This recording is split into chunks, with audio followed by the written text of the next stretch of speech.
네, 오늘은 11단원 규칙과 원리를 품은 미술에 대해서 조금 살펴볼게요. 수학과 과학의 내용과 방법을 미술 활동에 활용할 수 있다고 적혀 있습니다. 생각 열기를 볼게요. 레오나르도 다빈치의 비밀. 이쪽 있는 글을 한번 읽어보세요.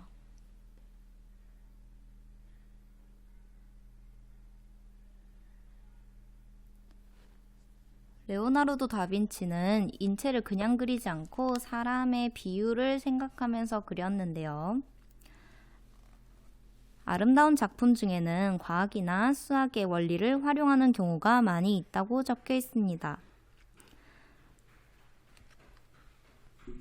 이번 시간에는 미술에 수학 규칙을 더해 보도록 하겠어요. 용어 쏙쏙에 있는 내용을 한번 읽어보도록 합시다. 테셀레이션이란 도형을 연결하고 반복하여 흥미로운 무늬로 공간을 채우는 것입니다. 생활 속에서 다양한 무늬들을 찾아볼 수 있는데요. 궁전의 벽면에서 이런 모양의 무늬가 반복되어 나타나고 있는 것을 볼 수 있습니다.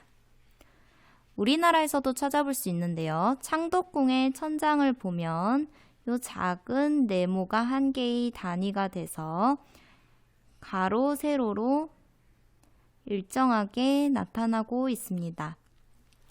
이 테셀레이션의 기본 규칙을 살펴볼게요. 첫 번째, 옮기기입니다. 이 작은 한 개의 단위의 무늬가 그대로 밀기를 한 거예요. 밀기, 밀기, 밀기, 밀기. 이렇게 해서 규칙이 생기기도 하고요. 시계 방향으로 90도씩 돌려가면서 무늬를 만들기도 하고요. 오른쪽으로 계속 뒤집어 가면서 무늬를 만들기도 합니다.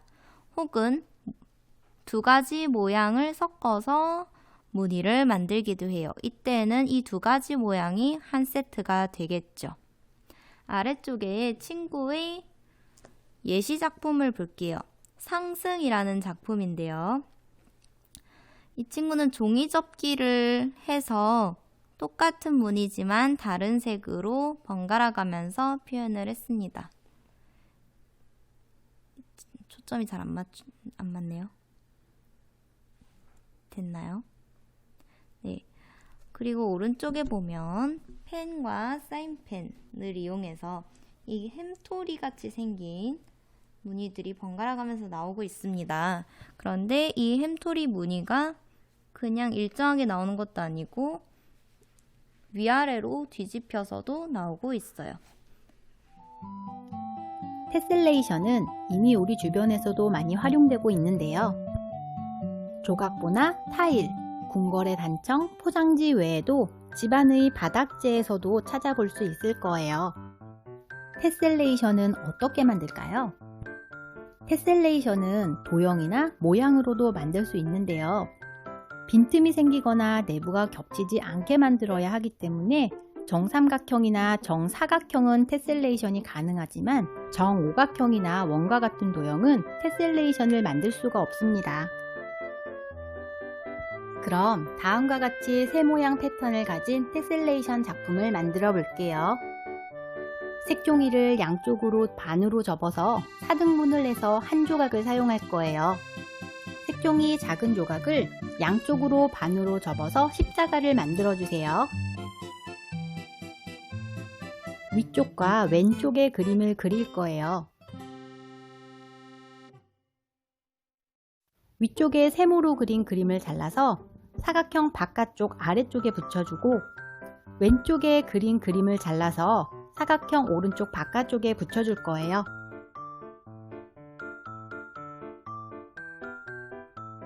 위에 있는 조각을 아래쪽으로 평행으로 내려오는 선에 붙여주고 왼쪽에 있는 조각은 오른쪽 위쪽에 붙여줄 거예요. 스케치북이나 도톰한 도화지에 붙여주세요.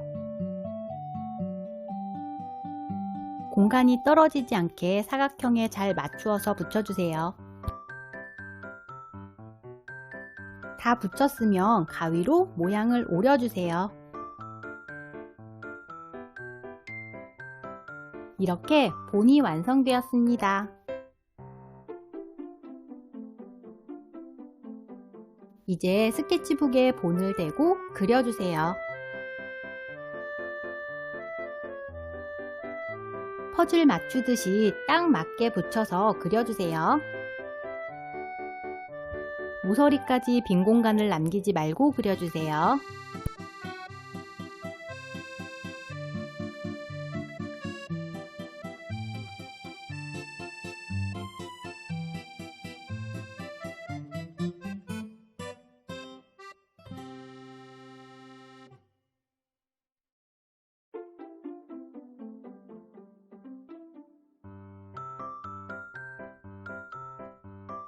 연필로 다 그렸으면 사인펜으로 따라 그려주세요.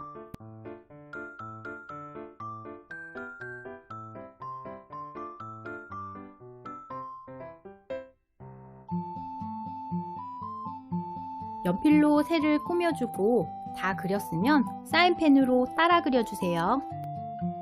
필요 없는 연필 자국은 지우개로 지워주세요.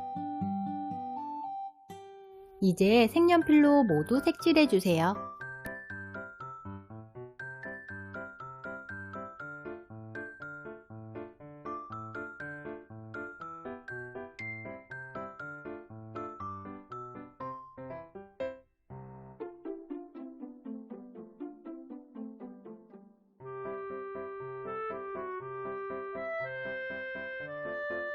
이렇게 테셀레이션 작품이 완성되었습니다.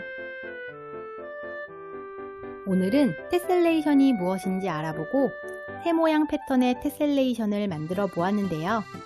여러분도 다양한 아이디어로 응용해서 재미있는 테셀레이션 작품들을 만들어 보세요.